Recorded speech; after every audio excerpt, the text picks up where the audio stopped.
교동문 35번 시편 84편을 교독하겠습니다.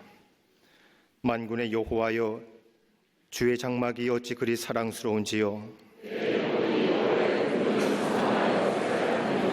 내 마음과 육체가 살아계시는 하나님께 부르짖나이다.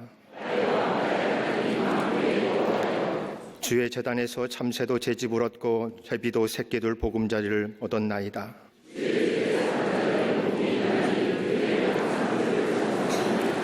주께 힘을 얻고 그 마음에 시온에 데려가 있는 자는 복이 있나이다. 그곳에 많은 샘이 있을 것이며 이른비와 복을 채워주나이다.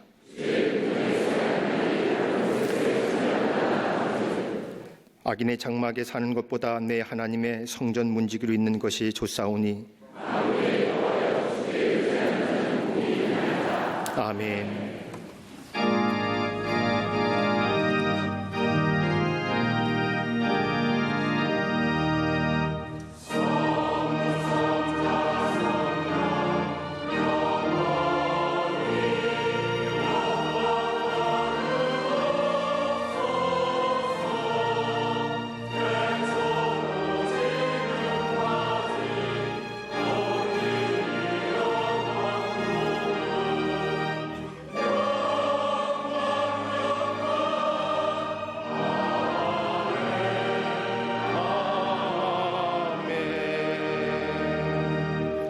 전능하사 천지를 만드신 하나님 아버지를 내가 믿사오며 그 외아들 우리 주 예수 그리스도를 믿사오니 이는 성령으로 잉태하사 동정녀 마리아에게 나시고 본디오 빌라도에게 고난을 받으사 십자가에 못 박혀 죽으시고 장사한 지 사흘 만에 죽은 자 가운데서 다시 살아나시며 하늘에 오르사 전능하신 하나님 우편에 앉아 계시다가 저리로서 산자와 죽은 자를 심판하러 오시리라. 성령을 믿사오며 거룩한 공회와 성도가 서로 교통하는 것과 죄를 사하여 주시는 것과 몸이 다시 사는 것과 영원히 사는 것을 믿사옵나이다. 아멘.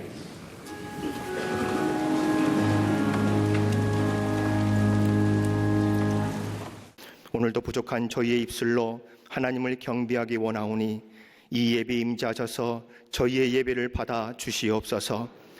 교회 머리 되신 하나님, 메마른 뼈를 살리는 생기의 영을 이민족 구석구석 부으사 한국교회가 마음을 찢게 하시고 예수 그리스도의 피 묻은 십자가에도 주의 복음의 능력을 회복하고 모든 성도들이 구령의 열정으로 이민족을 품게 하여 주시옵소서. 이를 위해 우리 광림재단 온 세계 열방 가운데 거룩한 빛이 되고 소금과 같은 능력 있는 재단 되게 하심에 감사드립니다. 2017년 주의 복음의 능력으로 생명을 비추는 교회가 되어 선한 뜻을 이루어가는 믿음의 좋은 터가 되게 하여 주시옵소서. 신사도행전의 비전을 가시고 생명대에 나가신 우리 담임 목사님에게 양떼들을 풍성히 먹을 수 있는 지혜와 능력과 권세를 허락하여 주시옵소서. 갑절의 성령의 능력을 부어 주시옵소서. 이 시간 말씀 선포하실 때 양날검보다 날카로운 말씀의 진리로 우리의 둔한 생각과 마음의 무거움에서 건진받게 하여 주시옵소서. 광림남교회에도 영감 있는 예배가 되게 하여 주시며 병상에 누워 예배하고 기도하는 성도들에게도 치유의 능력으로 임재하여 주시옵소서. 광림의 모든 해외 선교지에도 큰 부흥과 성장이 이루어지게 하옵시고 고통받는 지구촌 곳곳의 사람들, 그 땅의 회복을 위해 일하는 선교사님들의 안전과 건강을 지켜 주시옵소서. 이 시간 세계 곳곳 방송과 인터넷으로 예배드리는 모든 성도들에게도 본당과 동일한 하나님의 은혜와 평강을 내려 주시옵소서. 이 모든 말씀 선한 목자 되시는 예수 그리스도의 이름으로 간절히 기도하옵나이다. 아멘.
오늘 성경 말씀은 잠언 30장 7절부터 9절까지입니다.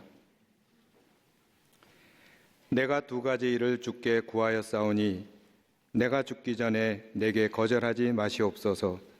곧 헛된 것과 거짓말을 내게서 멀리 하옵시며 나를 가난하게도 마옵시고 부하게도 마옵시고 오직 필요한 양식으로 나를 먹이시옵소서.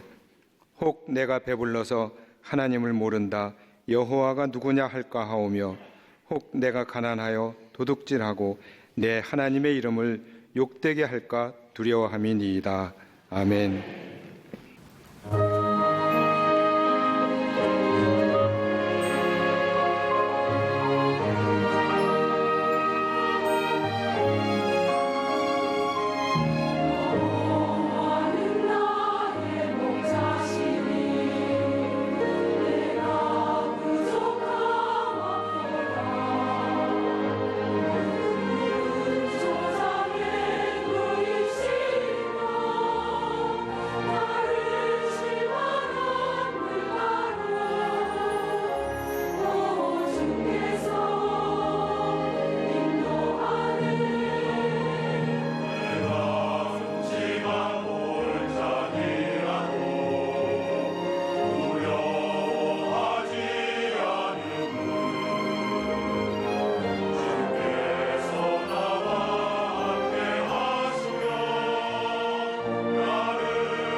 갈릴리 성가대와 그리스도의 귀한 찬양에 감사합니다. 인간 누구나 마음속의 바람과 더불어 소원을 가지고 삽니다. 이 바람과 소원이 우리의 삶의 목표가 되기도 하고 또한 이것이 우리의 삶의 열정을 가져다 주며 때로는 삶의 에너지를 가져다 줍니다. 근데 이런 소원과 바람이 바르냐, 진정 똑바른 것이냐라고 하는 기준점이 있다고 한다면 정말 그것을 원하느냐, 정말로 내게 필요한 것이냐에 따라서 내 안에 있는 소원과 바람이 소중하고 귀중하고 유익한 것이 됩니다. 그러나 내게 유익하지 않는 소원과 바람이 된다고 한다면 오히려 그것은 우리의 인생의 시간을 허비하는 일이 될 것입니다. 다시 말한다면 원하느냐, 영어의 표현을 의하면 want 아니면 need. want의 표현은 단순한 욕망입니다. need는 내가 필요에 의해서 가지는 소원이라 할 것입니다. 여러분 가만히 보십시오. 어린아이들 보면 어린아이들의 최고의 소원은 먹을 겁니다. 먹을 것 주면 그것으로 그 다음에 잊어버리지요. 중고등학생은 상급학교에 진학하는 걸 겁니다. 상급학교에 진학하면 그 다음에 것들 잊어버리지요. 그러기에 소원이라고 하는 것은 다분히 현재적인 겁니다. 그러기에 지금 그 소원이 이루어지면 그 다음에 것들은 잊어버리게 됩니다. 그런데 니들은 다른 거지요. 필요는 내 미래적인 것을 얘기하는 겁니다. 그러기에 그 사람의 됨됨이나 그 사람의 인격이나 성품을 알려고 하면 그 사람이 어떤 소원을 가지고 있느냐, 모름지기 성숙한 사람이라면 성숙한 소원을 가져야 됩니다. 왜냐하면 그 소원이 그 인격을 가늠하기 때문입니다. 그런데 인간 모든 사람이 갖고 있는 가장 큰 기본적인 바람이 하나 있습니다. 그건 다름이 아니라 복에 관한 겁니다. 오늘도 1부, 2부 예배 드리면서 수많은 우리 교우들이 나가면서 목사님 복 많이 받으세요. 새해 복 받으세요. 저는 복 많이 받을 것 같습니다. 너무 많이 들어서요. 복에 관한 관심입니다. 누구나 다 복 받기를 원합니다. 물론 복의 기준이 나름대로 다르지만은 모든 사람이 가지고 있는 소원이 있다면 복입니다. 그런데 여러분 복을 가만히 살펴보면 우리나라에 얘기하는 오복의 얘기 아니라 성경의 근거를 얘기하면 복의 개념이 명확하게 나타나 있습니다. 히브리어에서의 복이라는 것은 두 가지 단어로 쓰여집니다. 하나는 뭐냐면 바라크라고 하는 단어입니다. 이 말은 하나님에 의해 축복한다는 겁니다. 또는 신적인 권위를 가진 대리의 은혜에서 축복이 선포될 때 쓰일 때에 바라크라고 하는 단어를 씁니다. 이것은 인간의 선행과 관계없이 하나님께서 인간에게 자비와 긍휼을 베푸시는 복, 즉 하나님과의 언약의 관계 속에서 이루어지는 복이 바라크란 단어를 쓸 때 씁니다. 나는 하나님이 나의 하나님 되고 나는 그의 백성이 된다는 이 언약의 관계입니다. 또 하나의 복을 얘기하는 단어가 있습니다. 아사르라고 하는 단어입니다. 이 단어는 하나님과의 인격적 관계 속에서 하나님의 말씀에 순종하는 자에게 내려지는 복을 말합니다.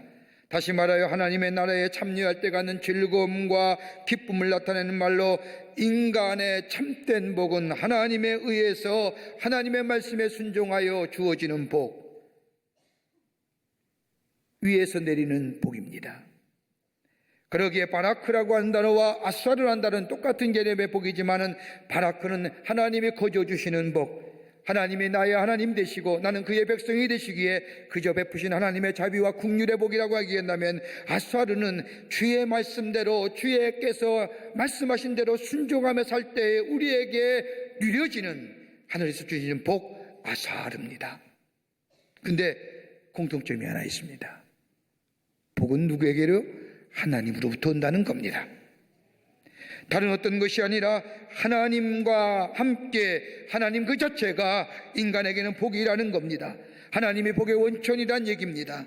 그러기에 16편 2절의 말씀을 보면 내가 여호와께 아뢰되 주는 나의 주시오니 주밖에 나의 복이 없다 하였나이다.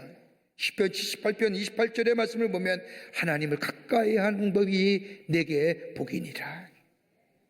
그 복은 하나님으로부터 오는 겁니다. 내가 만들어지는 것이 아닙니다.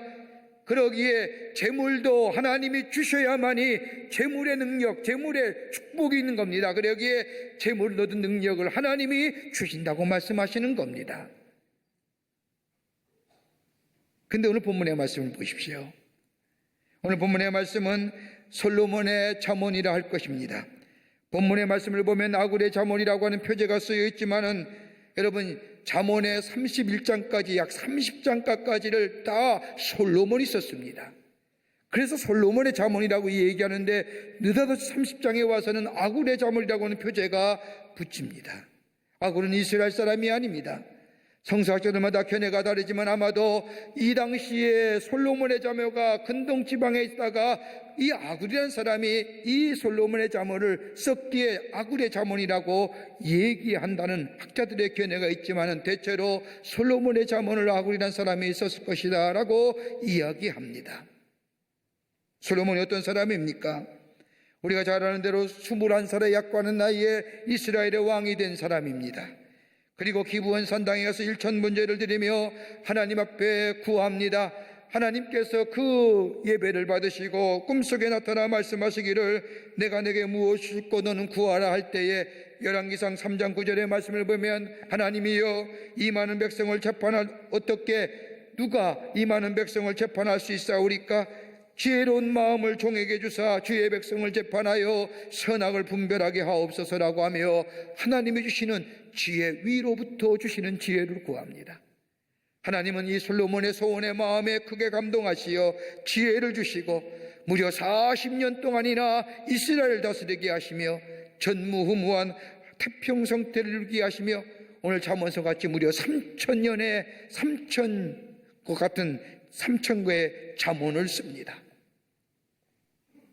그러면서 오늘 본문의 말씀을 보면 지나온 나온 세월들 하나님이 자신을 왕을 세우시고 또 인생의 교훈을 얻게 하시고 기도의 응답을 갖게 하시고 수많은 역사와 사건 속에서 하나님이 하신 일들을 돌이켜보면서 이제 마지막 하나님 앞에 간절한 기도를 드립니다. 많은 것을 누렸던 솔로몬, 그러기에 오늘 본문의 말씀은 잠언의 결론 부분이라고 할 것입니다. 즉흥적인 기도도 아닙니다. 일시적인 기도도 아닙니다.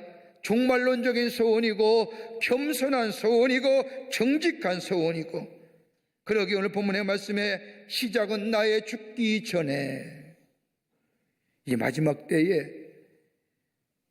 마지막이 아니라 앞으로 남은 삶, 나의 영원한 삶 속에 하나님 내 기도가 이런 기도입니다, 이런 소원입니다라고 하며 마지막 간절한 기도의 소원을 드립니다. 여러분의 기도 제목은 뭡니까? 어떤 기도 드리고 삽니까? 아직도 하나님 내 뜻은 그대로, 내 뜻은 변하지 않고 그저 내 뜻대로 그대로 하나님께서 받으셔서 그대로 하나님의 일을 거쳐서 그대로 내 삶 속에 이루어지는 이런 기도들입니까? 아니면 아직도 나의 삶을 변화시켜 주십시오, 내 인생이 바뀌어야 됩니다라고 기도하며 그보다도 사회가 바뀌고 정치가 바뀌고 이 주변이 바뀌게 해달라고 변화에 대한 기도합니까? 중요하지요. 여러분 어떤 기도 드리고 계시는지요? 오늘 본문의 말씀은 우리가 명절을 지나면서 다시 한번 생각해보고 다시 한번 우리의 기도의 자세를 고쳐야 할 귀한 영적 교훈을 허락해 주십니다. 본문을 통해서 함께 말씀을 나누며 은혜 받기를 원합니다. 첫째는 진실을 구합니다. 7절 말씀을 보십시오. 솔로몬이 하나님 앞에 구하기를 헛된 것과 거짓말을 내게서 멀리 하옵시며, 공동번역의 성경을 보면 구체적으로 우리의 이해를 돕습니다. 하나님이여 허황된 거짓말 하지 않게 해 주십시오라고. 진실을 구하는 기도입니다. 여러분 진실은 뭡니까? 사실에 근거합니다. 참에 근거한 겁니다. 그러기에 진실은 사실과 참에 어우러진 말이야 할 것입니다. 여러분, 진실처럼 귀한 것이 없습니다. 진실처럼 강한 것이 없습니다. 여러분, 우리 마음에 꺼림직함이나 우리 마음에 어두운 그림자가 있다면 내가 무엇을 해서가 아니라, 내가 실수해서가 아니라 내 안에 진실이 사라졌기 때문은 아닌지요. 진실함의 결여가 나로 하여금 어둡게 만들고, 이 진실함의 결여가 나로 하여금 허식을 만들며, 진실함의 결여가 나로 하여금 가식의 행동을 만드는 건 아닌지요. 제가 학교 다닐 때입니다. 학기 말이 되면 꼭 학교에서 성적표 줬습니다. 근데 우리 부모님도 기다렸듯이 학기 말이 되면 의뢰 묻습니다. 예, 성적표 나왔니? 한 번은 성적표가 나왔습니다. 성적이 시원치 않아요. 근데 아니가 다를까 어머님이 묻습니다. 성적표 나왔냐? 그래서 뭐라고 얘기했을까요? 다 해보셨죠? 아직 안 나왔는데요. 우리 어머님이 나올 때 됐는데 하고 고개를 갸우뚱거리고 넘어가십니다. 그때부터 자불안석입니다. 진실이 결여됐으니까 거짓이 나오는 겁니다. 아침에 학교 일찍 별일 없는데도 일찍 나갑니다. 아침밥도 거르고 나갑니다. 왜 일찍 가냐? 학교에 일이 있어요. 일 있기는 뭐 있습니까? 없지요. 되도록이면 부모님의 눈빛을 피하는 겁니다. 왜요? 진실이 결여되어 있기 때문에요. 나중에는 정직하게 고백해서 혼났습니다마는 진실만큼 귀한 것 없습니다. 진실은 용기가 바탕이 됩니다. 진실할 때에 용기가 생기고, 진실할 때에 담대함이 생기며, 모르면 모르는 대로, 죄를 지었으면 죄 지은 대로 인정해야 됩니다. 거짓은 허황된 것을 만들고 거짓은 가식을 만들어냅니다. 여러분, 하나님의 은혜를 체험하는 것도 어떤 겁니까? 여러분, 어떻게 하나님의 은혜를 체험합니까? 다름 아닌 우리의 죄와 허물과 우리의 잘못된 것을 정직하게 진실하게 고백할 때에 비로소 하나님의 은혜가 우리 안에 임하게 됩니다. 그리고 나를 변화시킵니다. 나를 새로운 존재로 만들어줍니다. 숨기는 것이나 감추인 것에는 하나님의 은혜가 임하지 못합니다. 정직하고 진실하게 하나님 앞에서 자신의 죄와 허물을 고백할 때에 하나님의 은혜가 내 안에 임하며, 은혜와 사랑이 나를 새롭게 하며 더 나아가 나를 새로운 존재로 변화됩니다. 그러기에 은혜 받았다고 하는 것은 정직함이요, 은혜 받았다고 하는 것은 진실함이 선행되어야 된다는 겁니다. 그러기에 그리스도인들을 용기의 사람이라고 부르는 이유가 여기에 있습니다. 여러분 보세요. 그 어떤 사람도 내가 죄인이라고 저 바깥에 있는 사람들 얘기 안 합니다. 자신의 죄로 인하여 현상이 나타나고 드러난 죄가가 나타날 때에 비로소 죄인이라고 말하지만은 그 이전에는 그 누구도 내가 죄인이라 말하지 않습니다. 그런데 그리스도인은 뭐예요? 하나님 앞에 나올 때마다, 십자가의 모습을 볼 때마다, 은혜를 받을 때마다 내가 얼마나 죄인인지 깨닫게 됩니다. 그리고 그 하나님 은혜가 얼마나 귀한지 알게 됩니다. 그러기에 내가 스스로 저 십자가 앞에서 겸손한 자 됩니다. 이게 진실함이지요. 이 진실함이 나를 담대한 자로 만들고 나를 용기 있는 사람으로 만듭니다. 미국 남부정계 때에 링컨 대통령이 당시에 참모총장과 사이에 의견 대립이 있었습니다. 이 방법 저 방법 다 끄집어내면서 은혜를 거듭해도 결론이 나지 않자 대통령이 자신의 생각대로 일을 처리해버립니다. 그런데 일이 잘 되었으면 좋았을 터인데 일이 흐트러지고 말았습니다. 참모총장은 자신의 말대로 하지 않은 대통령에게 화가 났습니다. 이 사실을 알게 된 링컨이 자신의 비서를 통해서 참모총장에게 사과 편지를 써보냅니다. 참모총장은 링컨의 사과문을 받고서 비서가 보는 앞에서 이렇게 소리치릅니다. 에이, 멍청한 녀석 같으니라고. 비서는 화들짝 놀랐습니다.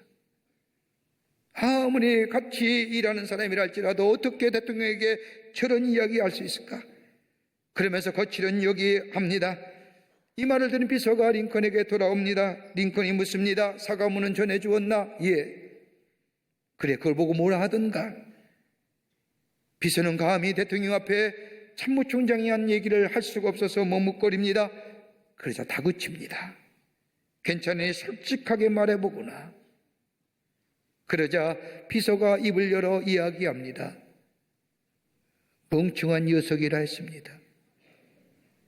그 말 링컨이 파한 데서를 하며 얘기합니다. 그 사람 제대로 볼 줄 아는구만. 진실한 사람은 자신을 잘 아는 사람입니다.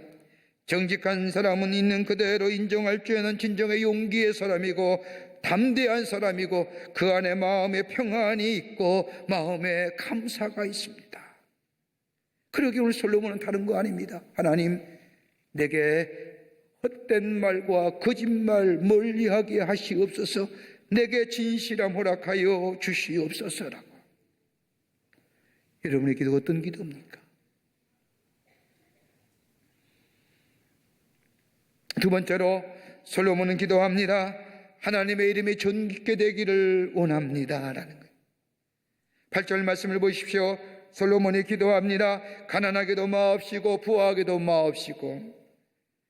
왜 가난하게도 마옵시고 부하게도 마옵시고 라고 얘기할까요? 그 뒤에 말씀을 보면 솔로몬이 이렇게 기도한 이유를 알 수가 있습니다. 내가 배불러서 하나님을 모른다. 여호와가 누구냐 할까 하며 혹 내가 가난하여 도둑질하고 내 하나님의 이름을 욕되게 할까 두려워함이니이다. 여러분, 이 말씀을 원문 그대로 해석하면 안 돼요. 다른 말로 얘기한다면, 결론적으로 얘기한다면 이 말의 의미는 누구보다도 나를 내가 잘 압니다. 내가 돈 많아서 내가 배불러서 하나님의 이름을 모른다 할 것 같습니다. 내가 그럴 사람입니다. 혹 내가 가난하면 먹을 것이 없어서 다른 사람의 것을 훔칠 것 같은, 내가 나를 잘 알고 그래서 하나님의 이름이 욕되게 될까 봐 하나님 나로 하여금 가난하게도 하지 마옵시고 부하게도 하지 마옵소서. 여러분 가만히 보십시오. 물질이 풍요하면요 뭐가 온 줄 아세요? 자기 의의가 드러나요. 내가 이만큼 했는데, 내가 이만큼 벌었는데, 자기 의의가 드러나면 뭐예요? 교만함이 생겨요. 자기 의의가 드러나고 교만함이 생기면 뭐예요? 진리에 대해서 냉소적인 사람 돼요. 신앙으로 얘기하면 하나님에 대하여 불신앙자 돼요. 우리 주변에 내가 가만히, 제가 짧은 목회지만 보면서 느끼는 것입니다. 힘들고 어렸을 때에 젊은 날엔 열심히 하나님을 향하여 기도하며 그 주시는 힘을 가지고 열심히 노력합니다. 물질의 풍요로움을 가졌습니다. 그런데 어느 날 물질의 풍요로움이 삶의 넉넉함이 여유로움이 있으니까 자기의가 드러나요. 예전에는 하나님의 은혜였습니다. 하나님의 도우시였습니다라고 고백했던 사람이 내가 이만큼 했지. 그리고 교만해져요. 그러면 진리와 하나님에 대해서 뭐요? 냉소적인 자가 돼요. 출애굽기 5장 말씀을 보세요. 모세가 하나님의 부르심을 받아서 저 바로 앞에 가서 얘기합니다. 내 백성을 보내주시오.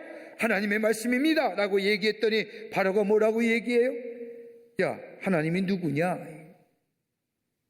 하나님이 누구신데 그러냐? 네가 믿는 하나님이 어떤 하나님이냐라고 얘기하는 거예요. 진리와 하나님에 대하여 냉소적인 자들. 솔로몬은 그것을 알겠습니다. 내가 부하게 되면 하나님에 대하여 불신앙자 되고 진리에 대하여 냉소적인 사람 될 것 같으니 하나님 나로 하여금 부하게 하지 마시옵소서라고 얘기하는 거예요. 삶을 궁핍하게 해달라는 건 아닙니다. 어렵게 살라는 얘기 아니에요.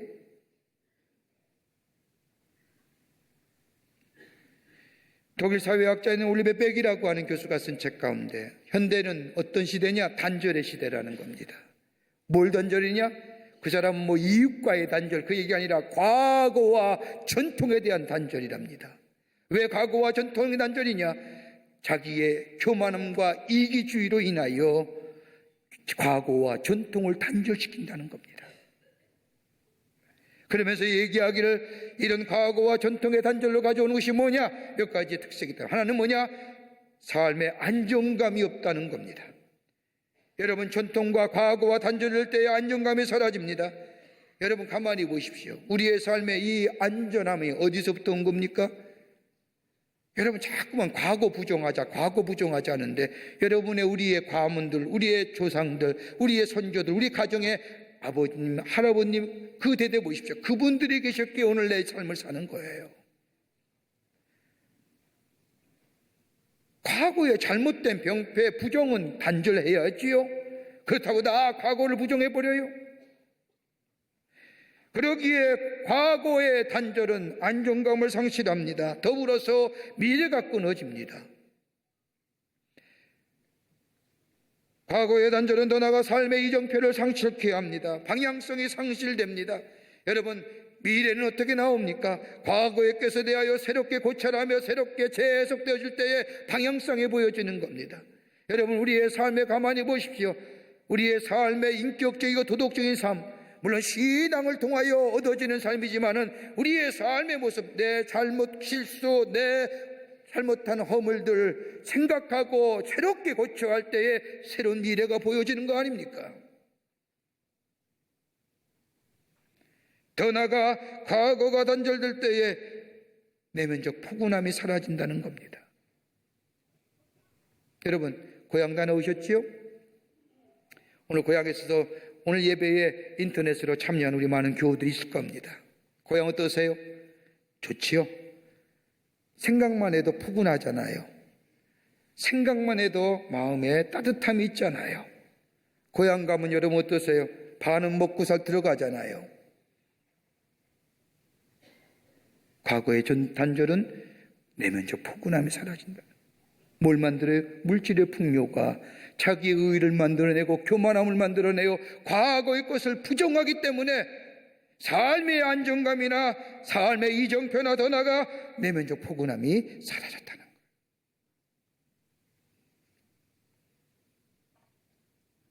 그러기에 오늘 뭐라고 얘기하는 거예요? 물질로 인하여 자기의 의의가 그리고 교만함이 그로 인하여 진리에 대하여 냉소고 하나님에 대한 불신앙, 이거 원치 않으니 내게 부하게 하지 마시옵소서라고 하는. 더 나아가 솔로몬은 더 나아가 얘기합니다. 가난하게도 하지 마옵소서라고 기도합니다. 다른 이유가 아닙니다. 하나님의 이름이 욕되게 할까 두려워하나이다. 가난해서 하나님의 영광이 욕되게 되는 게 아닙니다. 그 가난을 모면해보고자 인간의 본성이, 자신의 인간성이 그대로 드러나는 겁니다. 이익을 얻고자, 자신의 물질의 풍요로움을 얻고자 다른 사람을 속이며 다른 사람의 것을 빼앗으며, 도둑질이라는 것이요, 다른 사람의 물건만 빼앗는 것이 아니라 속이며 저울을 속이며 거짓을 행하며 다른 사람의 것들을 앗아가는 게 도둑질 아니에요. 왜요? 내가 나를 잘 알기 때문이에요. 그러기에 이 솔로몬의 기도는 하나님, 나 알지 않습니까? 부에서 하나님 모른다 할 거고, 부자 되어서 잘 물질의 풍요를 가지면 진리에 대해서 고웃음 칠 것이고, 가난하면 내가 잘 알기에 다른 사람을 속이며 다른 사람의 것을 착취하며 내가 하나님 믿는다 그러면서 하나님의 이름을 욕되게 할 것 같으니 하나님, 내게 부하게도 하지 마시고 가난하게도 하지 마옵소서라고 하는 거예요. 탈무드에 보면 과하면 안 될 8가지가 나와요. 재밌습니다. 한번 들어보세요. 여행 좋아하면 안 된다는 거예요. 과하면 영원한 김삿갓 되는 거예요. 여행 좋아하는 사람 집에 없어요. 집에 들어오면 집이 답답해요. 광활한 자연, 넓다란, 여러분 그거 다 변명이에요. 집이 제일 좋아요. 여행 과하면 안 됩니다. 과하면 자꾸 다 나들이고 싶고 집보다 밖에 더 좋아하게 되지요. 두 번째는 친구입니다. 여자친구든 남자친구든 많으면 좋은 거 아니에요. 세 번째는 일입니다. 지나치게 일해서는 안 됩니다. 네 번째는 술입니다. 과해서는 안 됩니다. 다섯 번째 잠입니다. 많이 잠은 미인은 잠꾸러기 거짓말하지 마십시오. 적당히 자야 합니다. 많이 자면 안 좋아요. 머리 아프잖아요. 여섯 번째는 약입니다. 약이라고 해서 다 좋은 거 아닙니다. 우리나라 사람들 보신에 너무나 관심이 많기에 누구나 좋다고 하면 다 잡아먹습니다. 한때는 까마귀가 좋다고 하니 까마귀 잡아먹느라고 난리법석 쳤습니다. 약 많은 거 좋은 거 아닙니다. 일곱 번째, 향입니다. 냄새 너무 피우지 마십시오. 지나친 향은 오히려 역효과를 냅니다. 여덟 번째, 돈입니다. 돈 많은 거요? 좋은 거 아닙니다. 쥐나 감투 높은 것 별로 좋은 거 아닙니다. 작아서도 안 되지만은 커서도 안 됩니다. 적당히 맞아야 합니다. 그러기에 오늘 솔로몬 하나님 내게 부하게도 하지 마시고 가난하게도 하지 마옵소서. 제가 너무 잘 압니다. 제가 그러면서 뭐예요? 내 안에서 그리스도가 존귀게 되기를 원합니다 라고 하는 거예요. 내 안에 그리스도가 존귀게 되기를 원합니다. 바울이 빌립보서 1장 20절에 말씀한 것처럼 살든지 죽든지 내 몸에서 그리스도가 존귀게 되기를 원하노라. 하나님의 영광이, 하나님의 그리스도의 존귀함이 내 속에 있어지기를 원한다는 겁니다. 끝으로 또 하나의 기도 제목이 있습니다. 일용할 양식을 구합니다. 8절 후반부의 말씀을 보면 솔로몬은 하나님 앞에 필요한 양식을 다뤄 먹이게 하옵소서라고 기도합니다. 우연히 북한 성경 어떤 친구 목사님이 북한에 갔다 와서 그 성경책을 하나 저한테 선물로 보내주셨는데 우연찮게 그 성경을 보니까 뭐라고 썼느냐, 이 대목에 먹고 살 만큼만 주십시오라고. 아주 적절한 표현이에요. 필요한 양식 채워달라고 기도합니다. 이 기도를 보면 예수님의 제자들에게 가르친 주의 기도 가운데, 여러분 마태복음 6장 11절 이하의 말씀이면 예수님의 제자들에게 가르친 기도가 나오는데 그 가운데 일용할 양식을 우리에게 주옵시고, 필요함과 일용할입니다. 같은 맥락입니다. 필요한 양식을 좀 더 구체적으로 이해하려고 하면 일용할 양식이라는 의미가 어떤 의미인지를 알면 필요한 양식의 의미를 쉽게 이해가 됩니다. 예수님이 말씀하신 일용할 양식이라고 하는 것은 헬라어의 에피우시온이라고 얘기하는데 여기는 몇 가지 의미가 담겨져 있습니다. 그냥 일용할 양식이 아닙니다. 하나는 뭐냐? 매일이란 뜻입니다. 데일리 브레드, 매일매일 먹는 양식입니다. 필요한 양식을 구한다는 겁니다. 그러기에 우리에게 일용할 양식을 주옵소서라고 하는 얘기는 우리에게 매일매일 양식을 허락하여 주시옵소서. 마치 이스라엘 백성이 광야에 나아가 하나님이 주신 만나를 매일매일 받았던 것처럼 내일 혹 만나가 내리지 않으면 어떨까 걱정해서 이틀치 3일치가 되면 그 만나가 다 썩은 것처럼 매일매일 일용할 양식을 주옵소서라고 하는 이 간구에는 다름이 아니라 하나님을 향한 전적인 신뢰, 주께서 우리에게 말씀한 것처럼 아무 염려하지 말라, 무엇을 먹을까, 무엇을 마실까, 무엇을 입을까 염려하지 말라, 이는 다 이방인이고 하는 것이라고 하는 말씀처럼 하나님을 향한 전적인 신뢰, 이게 바로 필요한 양식, 일용할 양식을 주옵소서라고 하는 거예요. 또 하나의 의미가 있습니다. 우리에게 일용할 필요한 양식을 달라고 하는 것은 생존을 위해서 필요한 만큼이란 뜻입니다. 앞절에서 솔로몬이 기도한 것처럼 나로 하여금 부하게도 마시고 가난하게도 마시소서라고 하는 말과 연결되어 있는 건데, 삶에 필요한 만큼만 주시기를 구하는 겁니다. 왜요? 물질이 인간을 탐욕의 대상으로 만들기 때문이에요. 물질을 탐하는 탐욕이 우리 마음에 있으면 하나님은 떠나게 되며 탐욕의 종이 되기에 우리의 삶에 필요한 만큼만 달라는 겁니다. 탐욕의 종이 되지 않게 하여 주시옵소서. 물질의 종이 되지 않게 하여 주시옵소서라고 하는 내용이 내포되었다는 겁니다. 물질에 매여 사는 인생이 아니라 물질을 제대로 사용할 줄 아는 사람 되게 해 주시옵소서. 이게 필요한 양식, 일용할 양식이란 얘기입니다. 여러분, 우리 기독교에 가만히 보세요.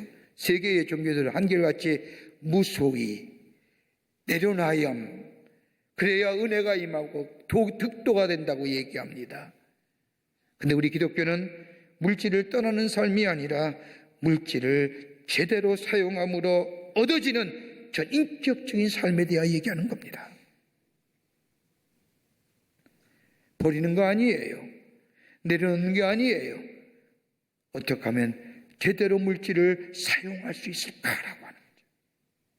하나님 우리에게 그걸 가르쳐 주시는 거예요. 그 물질의 사용됨이 그 사람의 인격이고 그 사람의 성품이고 그 사람의 품격이 되는 거예요. 그러기에 내게 일용할 양식, 필요한 양식이라는 의미는 하나님이요 내게 필요한 만큼이나 되는 것, 필요한 만큼의 것에 물질에 만족하게 하시고 물질에 노예되지 않게 하시며 탐욕에 노예되지 않게 하시며 더 나아가 물질 주신 것에 대하여 제대로 사용할 줄 알게 하여 주시옵소서라고 하는 거예요. 하나 더, 또 하나의 의미가 있습니다. 다름이 아니라 다가올 그날을 위하여, 다가올 그날을 위하여. 다름 아닌 미래의 지향적인 기도입니다. 에피우시온이라고 하는 일용할 양식은 다가올 그날을 위하여 미래 지향적인 기도입니다. 지금 필요한 양식이 아닌 하나님의 나라를 위하여, 하나님의 거룩한 뜻을 위하여, 다가올 미래를 위하여 내 지금의 자리에서 그 뜻을 이루어 나아가는 삶, 이것이 바로 데일리 브레이드.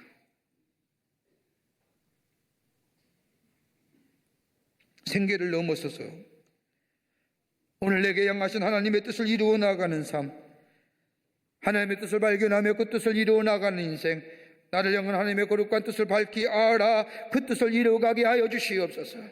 말씀을 통하여 기도 속에서 하나님이 이 뜻을 밝히 오늘 나를 향하여 하시는 하나님의 뜻을 밝히 보여줘 그것을 이루어가게 하여 주시옵소서라고 하는, 이게 일용할 양식이에요. 먹고 마시는 육체의 양식을 넘어서서 물질에 노예되지 않게 하여 주시옵소서. 다가올 하나님의 나라를 위하여 쓰임받는 하나님의 뜻을 이루어가는 자 되게 하여 주시옵소서라고 하는,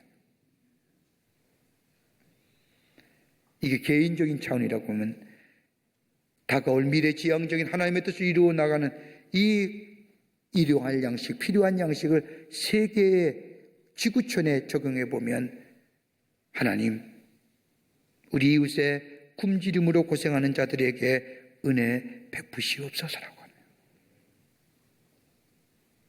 여러분, 2차 세계대전에 히로시마의 원자폭탄이 터질 때 몇 명 죽었어요? 순식간에 12만 5천 명이 죽었어요. 단 한 번에. 그래서 북한의 핵이 안 돼야 된다니까 거기 있어요. 저 같이 망하는 거예요. 저 잘못된 사람들이에요. 왜 나빠요? 한순간에 12만 5천 명, 지금보다 더 파괴력 있는 그 원자폭탄이 터진다 보십시다. 수많은 생명이 죽을 텐데 사람의 생명을 경시 여기잖아요. 그거 죄잖아요. 그런데 이보다 더 무서운 게 뭐예요? 이만한 인원이 못 먹어서 3일 동안에 죽어요. 지구촌에 음식이 없어서 12만 5천 명이라는 사람이 기아로 3일 동안에 죽어가요. 더 나아가 10억 명이라는 사람이 영양실조로 고생하며 지구촌의 4분의 1이 하루에 $1 미만으로 살아가요. 우리 얼마나 풍요로워요. 어저께 얼마나 많이 잡수셨어요. 그리고 소화 안 된다고 소화제 얼마만 먹었어요. 그리고 얼마나 많은 음식 버렸어요. 우린 식사할 때 식사를 영하는 용어를 한자어로 먹을시계 일사자 쓰지요. 근데 식사할 때 사람마다 먹는 사람에 따라서 그 한자어와 식사의 단어가 달라집니다.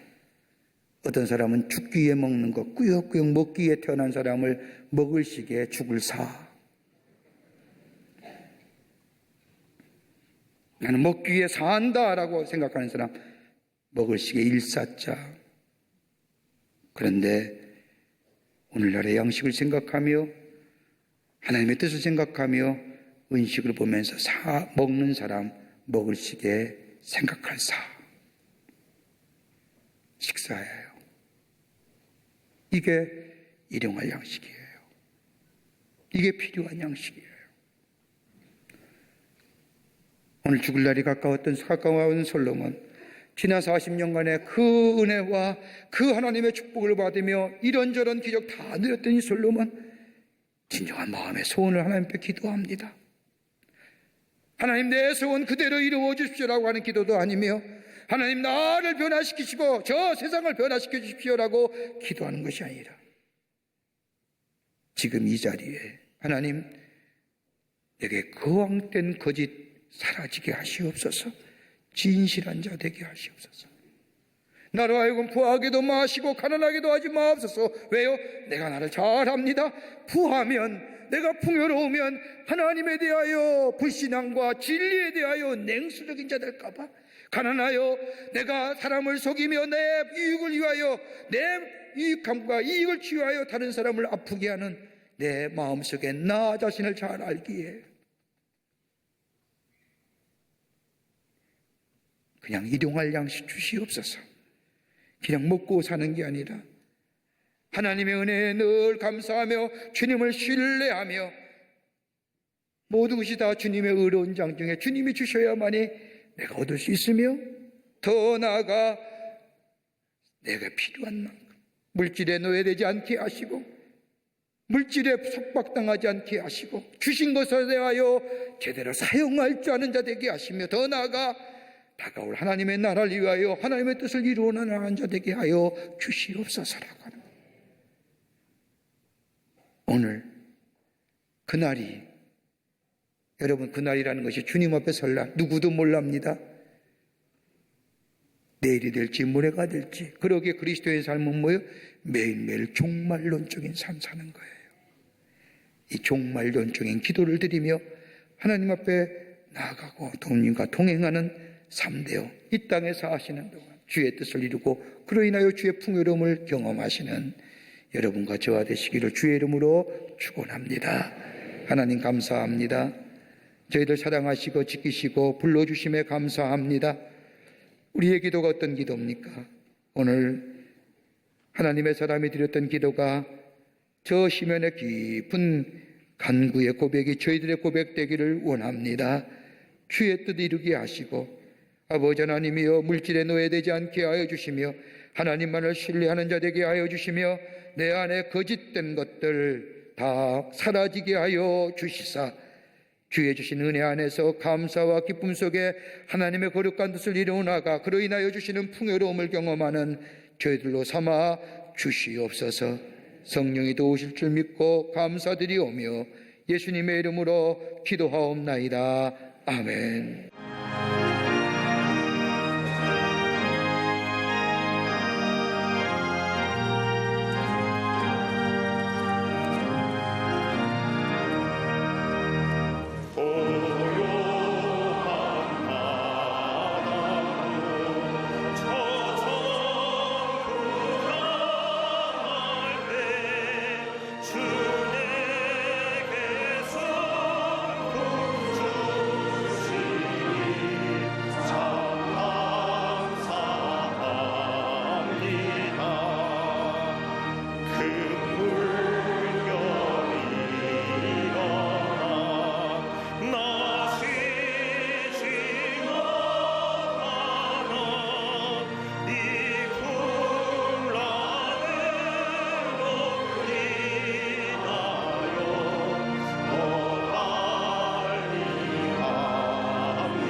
지금은 우리 주 예수 그리스도의 크신 은혜와 하나님 아버지의 형용할 수 없는 사랑하심과 성령님의 인도하심이 거룩한 주의 날 주의 전에 올라와 하나님 앞에 예배드리며 마음의 깊은 간절한 소원의 기도를 드리고 주의 뜻대로 행하여 하나님이 주시고자 하는 놀라운 은혜와 축복을 누리며 그 놀라운 은혜를 증거하기로 결단하고 저 세상을 향하여 나아가는 우리 모든 사랑하는 광림의 거룩한 백성들과 영상을 통하여 예배드리는 한국교회 성도들과 그 밖의 거룩한 백성들을 위해 주께서 지금으로부터 영원토록 함께 하시기를 간절히 축원하옵나이다. 아멘.